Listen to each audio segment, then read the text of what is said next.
Hello everyone, welcome to शिक्षक prep. Friends, I hope आप लोगों ने 28 दिसंबर का सीटेट का पेपर देख लिया होगा। पेपर का लेवल फ्रेंड्स मॉडरेट था। आप उसे ना ही ज़्यादा हाई लेवल का कह सकते हैं, ना ही बहुत इजी कह सकते हैं।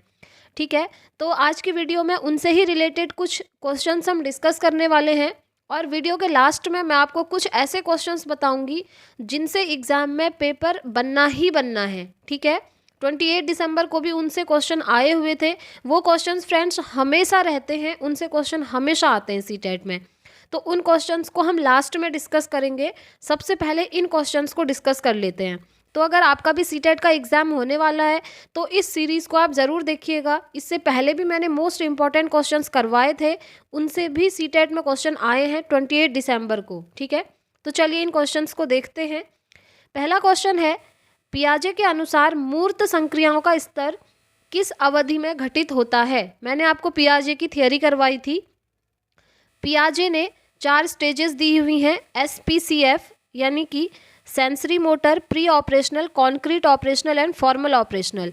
अब जो मूर्त संक्रियाएं हैं वो जो है कॉन्क्रीट ऑपरेशनल के अंदर आती हैं। ठीक है, बट क्वेश्चन में क्या पूछा है, आपसे पूछा है कि कौन से वर्ष में।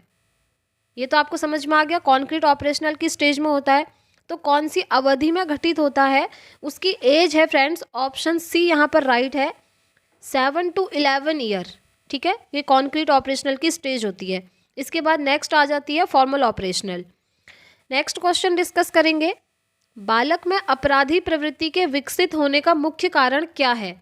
देखिए, मुख्य कारण पूछा है। ठीक है, कभी कभी ऐसा भी हो सकता है कि आपको ऑप्शन में दिए गए सारे ही सही लग रहे होंगे, बट आपको सूटेबल ढूंढना होता है जो सबसे सही बैठेगा।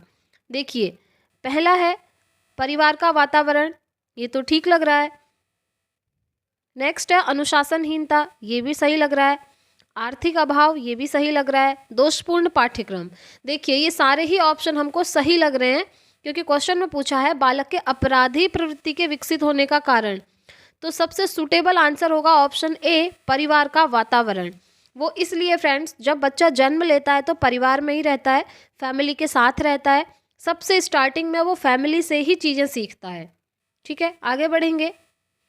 नेक्स्ट है, विशिष्ट बालकों की शिक्षा हेतु शिक्षक को ध्यान देना चाहिए।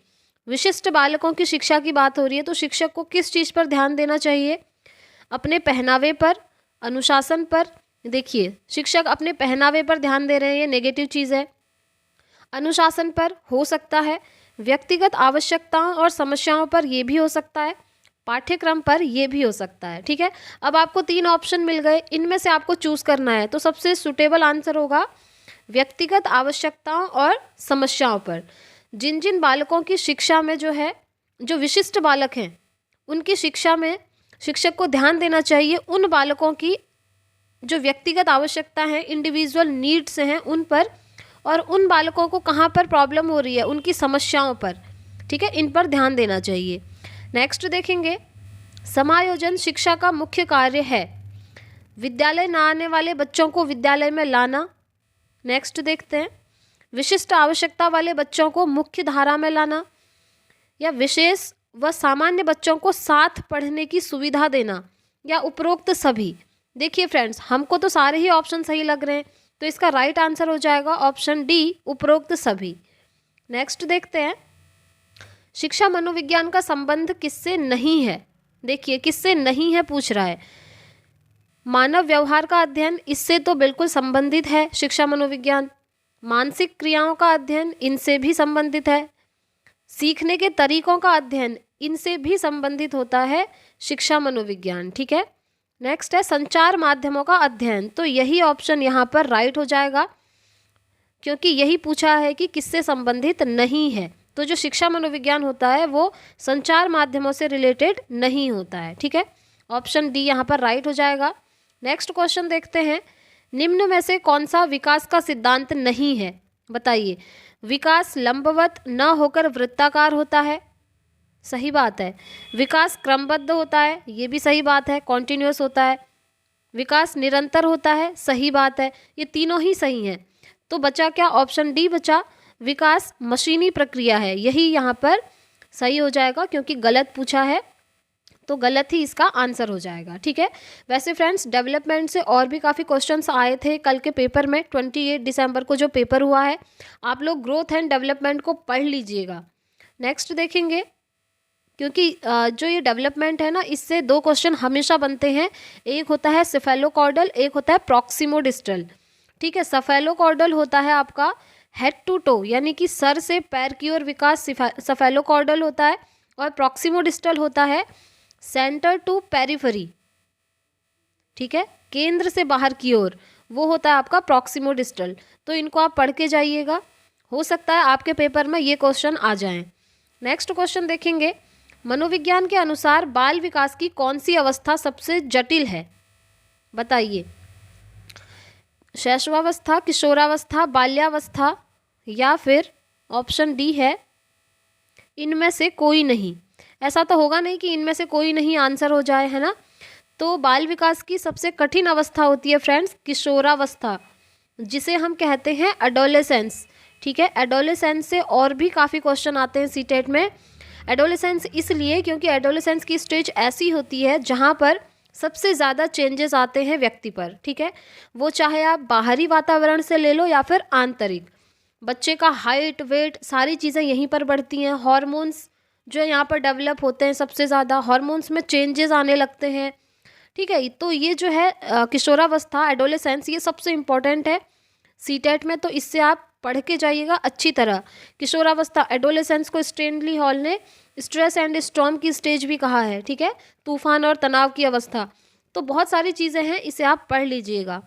नेक्स्ट क्वेश्चन देखते हैं, वृद्धि को प्रभावित करने वाला कारक, ग्रोथ को प्रभावित करने वाला। देखिए, पर्यावरण, स्वास्थ्य, आहार, हमको सभी सही लग रहे हैं या फिर ये सभी?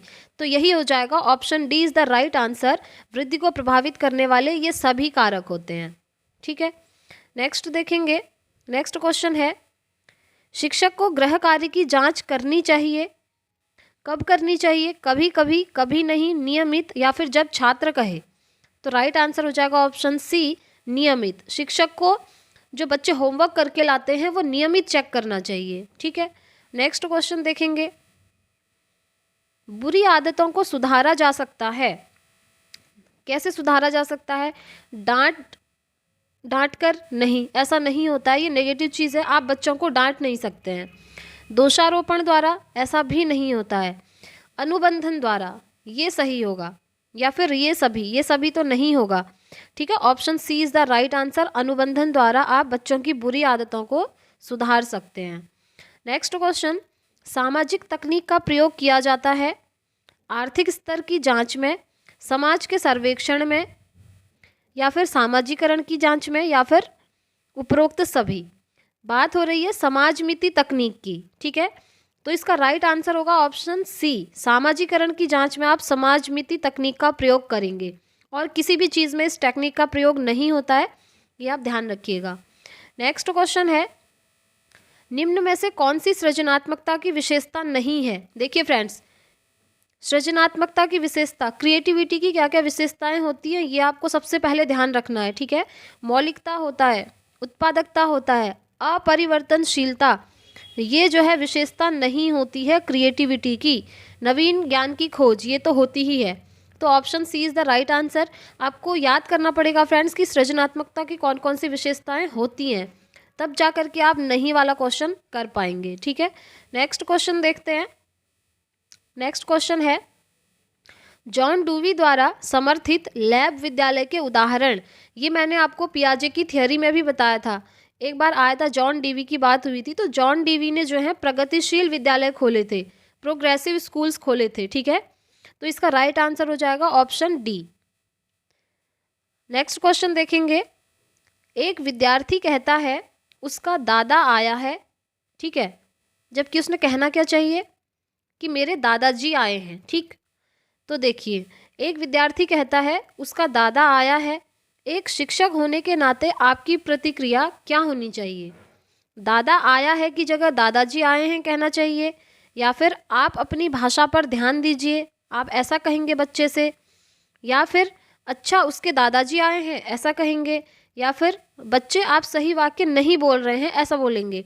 तो राइट आंसर होगा ऑप्शन सी, अच्छा उसके दादाजी आए हैं। देखिए यहाँ पर टीचर जो है रिस्पेक्टफुली अगर बात करेंगे तो बच्चे खुद ही इमिटेट करके सीख जाएंगे कि टीचर ऐसे बोल रहे हैं तो मुझे भी ऐसे ही बोलना चाहिए। ठीक है, नेक्स्ट क्वेश्चन देखेंगे। संकल्पनाओं की व्यवस्थित प्रस्तुति विकास के निम्नलिखित किन सिद्धांतों के साथ संबंधित हो सकती है? विकास के परिणाम स्वरूप वृद्धि होती है, विकास विषम जातीयता से स्वायत्तता की ओर अग्रसर होता है, विद्यार्थी विभिन्न दरों पर विकसित होते हैं, या फिर विकास सापेक्ष रूप से क्रमिक होता है। तो जो डेवलपमेंट होता है वो सापेक्ष रूप से क्रमिक होता है। ठीक है, नेक्स्ट क्वेश्चन डिस्कस करेंगे। बाल केंद्रित शिक्षा के समर्थन निम्न में से किस विचारक द्वारा किया गया है? Erik Erikson, Charles Darwin, BF Skinner या फिर जॉन डीवी? देखिए जॉन डीवी से काफ़ी क्वेश्चंस आते हैं, ये भी मैंने आपको बताया था। तो जॉन डीवी ही जो हैं चाइल्ड सेंटर्ड एजुकेशन की बात करते हैं और इन्होंने ही लैब स्कूल खोले थे। ठीक है, याद रखिएगा। नेक्स्ट पढ़ेंगे। नेक्स्ट क्वेश्चन देखने से पहले फ्रेंड्स मैं आपको एक चीज़ और बता देती हूँ। इसमें ये जो जॉन डीवी हैं इनसे वैसे भी काफ़ी क्वेश्चन आते हैं। एक चीज़ आपको और याद रखना है, इन्होंने कहा था कि जो शिक्षा होती है वो ट्राइपोलर प्रोसेस है, यानी कि एजुकेशन इज़ ट्राइपोलर, यानी कि शिक्षा जो है एक त्रिध्रुवीय प्रक्रिया है। ठीक है, अब त्रिध्रुवीय कैसे? उसके अंदर 3 चीज़ें आएंगी। सबसे पहला आता है टीचर, ठीक है, दूसरा स्टूडेंट और तीसरा एनवायरनमेंट या करिकुलम कह सकते हैं आप। ठीक है, तो ये आपको ध्यान रखना है। जॉन डीवी ने शिक्षा त्रिध्रुवीय है ये कहा था, जिसके अंदर टीचर, स्टूडेंट एंड एनवायरनमेंट या करिकुलम आ जाएगा। और यहीं पर अगर हम एडम्स की बात करें तो एडम्स कहते हैं शिक्षा जो है बाइपोलर प्रोसेस है, यानी कि एजुकेशन जो है द्विध्रुवीय प्रक्रिया है, ये कहा था एडम्स ने। द्विध्रुवीय में ओनली उन्होंने टीचर और स्टूडेंट की बात करी थी। ठीक हो गया, आई होप आपको ये समझ में आ गया होगा। नेक्स्ट क्वेश्चन अब डिस्कस करेंगे। एकल अभिभावक वाले बच्चों को पढ़ाते समय शिक्षक को क्या करना चाहिए? देखिए, स्थिर और एक रूप वातावरण उपलब्ध कराना चाहिए, इस तथ्य को अनदेखा करना चाहिए और ऐसे बच्चों के साथ अन्य बच्चों के समान व्यवहार करना चाहिए।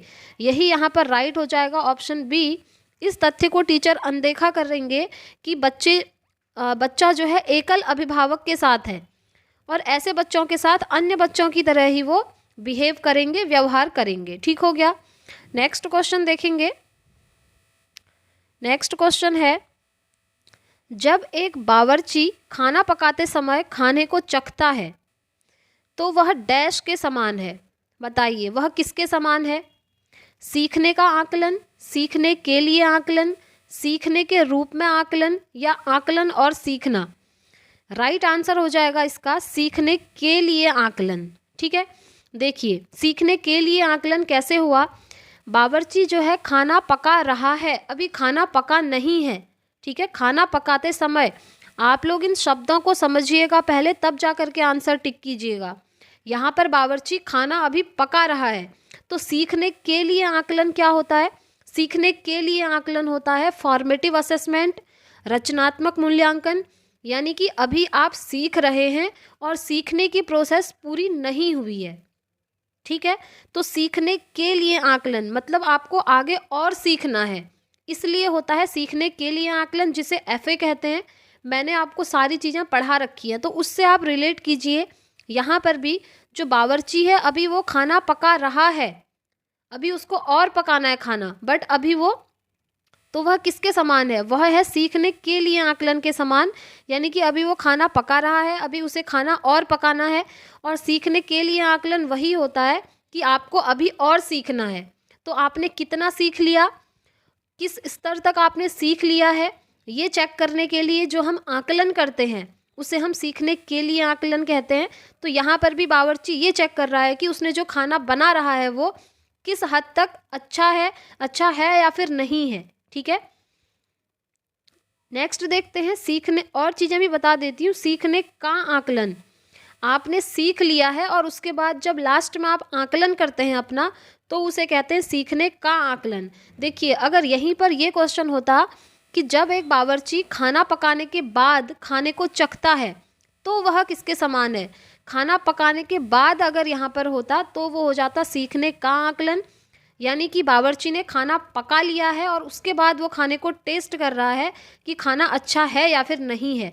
ऐसे ही सीखने का आकलन में होता है, जब आपकी लर्निंग की प्रोसेस कंप्लीट हो जाती है उसके बाद जब आपका आकलन होता है उसे हम सीखने का आकलन कहते हैं, जिसे हम ऐसे कहते हैं, सबमिटिव असेसमेंट कहते हैं। ठीक है, ये मैंने आपको सारा पढ़ाया हुआ है पहले ही। नेक्स्ट देखते हैं, नेक्स्ट क्वेश्चन डिस्कस करेंगे। देखिए फ्रेंड्स, एक और है सीखने के रूप में आकलन, इसको भी देख लेते हैं जरा। ठीक है, सीखने के रूप में आकलन होता है सेल्फ असेसमेंट। जब बच्चा खुद अपना आकलन करता है तो उसे बोलते हैं सीखने के रूप में आकलन। ठीक हो गया। नेक्स्ट क्वेश्चन देखते हैं फ्रेंड्स। ब्लूम की एक टैक्सोनॉमी डैश की पदानुक्रमिक व्यवस्था है। अगर आपको याद है तो आप याद कीजिए, मैंने आपको पढ़ाया था जो ब्लूम की टैक्सोनॉमी होती है, ब्लूम ने जो टैक्सोनॉमी दी थी उसमें उन्होंने लर्निंग के 3 एस्पेक्ट दिए थे। ठीक है, कौन कौन से एस्पेक्ट दिए थे मैंने आपको निमोनिक बताया था, CAP, कैप करके आप याद रख सकते हैं। ब्लूम ने जो लर्निंग के 3 एस्पेक्ट दिए थे, ठीक है, C for cognitive, A for affective, P for psychomotor. ठीक है, आई होप आपको याद आ गया होगा। इन्हें हिंदी में क्या कहते हैं वो भी सुन लीजिए। कॉग्निटिव मतलब होता है संज्ञानात्मक पक्ष, अफेक्टिव मतलब होता है भावनात्मक पक्ष। भावनात्मक मतलब इसके अंदर इमोशंस आ जाते हैं, आपके अंदर इमोशन होंगे, भावनाएं होंगी, जो फीलिंग्स होती हैं, ये सारी चीज़ें आती हैं अफेक्टिव के अंदर। ठीक है, नेक्स्ट आता है साइकोमोटर, इसको हम कोनेटिव भी कहते हैं फ्रेंड्स, एक बार इस नाम से भी आया है, आप नोट कर लीजिए, कोनेटिव। ठीक है, साइकोमोटर को कोनेटिव डोमेन भी कहते हैं। तो इसके अंदर आपकी सारी शरीर से रिलेटेड गत्यात्मक चीज़ें आती हैं, फिजिकल वर्क जो आप करते हैं शारीरिक रूप से। ठीक है, तो सबसे पहला जो कॉग्निटिव होता है, पहले इसका आंसर देख लेते हैं।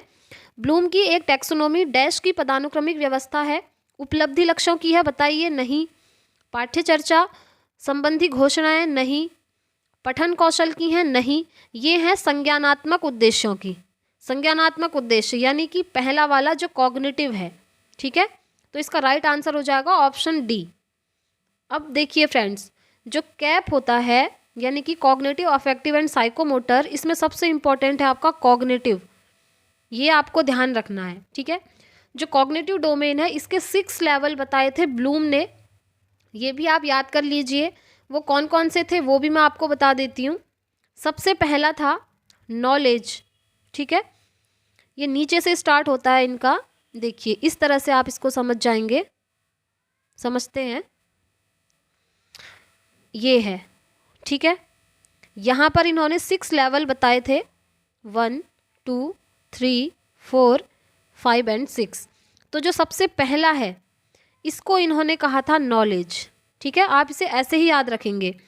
दूसरा इन्होंने बोला था कॉम्प्रीहेंशन, तीसरा इन्होंने बोला था एप्लीकेशन, चौथा इन्होंने बोला था एनालिसिस, पांचवा बोला था सिंथेसिस एंड 6th बोला था इवैल्यूएशन। ठीक है, तो ये है ब्लूम टैक्सोनॉमी का जो कॉग्निटिव डोमेन है उसके 6 लेवल्स। ये आपको ध्यान रखने हैं फ्रेंड्स, ये बहुत इंपॉर्टेंट है, इससे सीटेट में क्वेश्चन बनता ही है, हमेशा बनता है, और इस बार भी बना हुआ है 28 दिसंबर के पेपर में। आपको एक चीज़ और याद रखनी है, जो ऊपर के ये 3 होते हैं ये हायर लेवल कहलाते हैं, और ये जो नीचे के 3 होते हैं ये लोअर लेवल कहलाते हैं। ठीक है, इन्हें आप नोट कर लीजिए। आई होप यहाँ तक आप लोग समझ गए होंगे। फ्रेंड्स, अब हम बात कर लेते हैं कि सीटेट में 28 दिसंबर को कौन कौन से टॉपिक से क्वेश्चन बने थे चाइल्ड डेवलपमेंट एंड पेडागोजी में। ठीक है, सबसे पहले हम देखें तो ग्रोथ एंड डेवलपमेंट से क्वेश्चन बना था, तो आपने डेवलपमेंट तो अच्छे से पढ़ लेना है, प्रॉक्सिमोडिस्टल और सेफेलोकॉर्डल, इससे क्वेश्चन बना था। दूसरा हम देखें तो NEP 2020 से क्वेश्चन बना था, एक क्वेश्चन बना, 2 क्वेश्चन बने थे फ्रेंड्स NCF 2005 से, इससे बहुत क्वेश्चन बने, 2 क्वेश्चन बने थे CDP में, एंड अदर सब्जेक्ट्स में भी इससे क्वेश्चन बने हैं। ठीक है, नेक्स्ट हम बात करें तो RTE से क्वेश्चन बना है, राइट टू एजुकेशन एक्ट जो है हमारा। ठीक हो गया, और अगर हम बात करें तो इंक्लूसिव एजुकेशन से भी क्वेश्चन देखने को मिला है। और एक और चीज़ फ्रेंड्स, प्रोग्रेसिव एजुकेशन से भी क्वेश्चन देखने को मिला है। प्रोग्रेसिव एजुकेशन की बात करते हैं जॉन डीवी। ठीक है, और किन किन चीज़ से बना था और भी देख लेते हैं। ब्लूम टेक्सोनोमी से एक क्वेश्चन बना था। ठीक हो गया। तो फ्रेंड्स ये जो है इम्पॉर्टेंट टॉपिक्स हैं जिनको आपने पढ़ना ही पढ़ना है, इनसे हमेशा ही क्वेश्चन बनता है। और सबसे ज़्यादा क्वेश्चन पेडागोजी में बने थे सीसीई से, और सारे ही सब्जेक्ट में बने थे, यानी कि मूल्यांकन से, कॉन्टिन्यूस एंड कॉम्प्रिहेंसिव इवेल्युएशन से। ये सब मैंने आपको करवाए हैं फ्रेंड्स। सारी वीडियोस की लिंक आपको इस वीडियो के डिस्क्रिप्शन बॉक्स में मिल जाएंगी, उन्हें आप वॉच कर लीजिए। तो आज की वीडियो में इतना ही रखते हैं फ्रेंड्स। ऐसे ही अब हम मिलेंगे नेक्स्ट वीडियो में कुछ इंपॉर्टेंट क्वेश्चंस के साथ। आज 29 है और आज भी सीटेट का एग्ज़ाम है, तो आज का जो एग्ज़ाम है उसका एनालिसिस मैं आप लोगों को करवाऊंगी। आप लोग चैनल को सब्सक्राइब कर लीजिए, बेल आइकन प्रेस कर लीजिए ताकि आने वाले वीडियोस की हर नोटिफिकेशन आपको मिल सके। और फ्रेंड्स अब हम मिलते हैं नेक्स्ट वीडियो में, तब तक के लिए thank you, bye bye, take care, all the very best.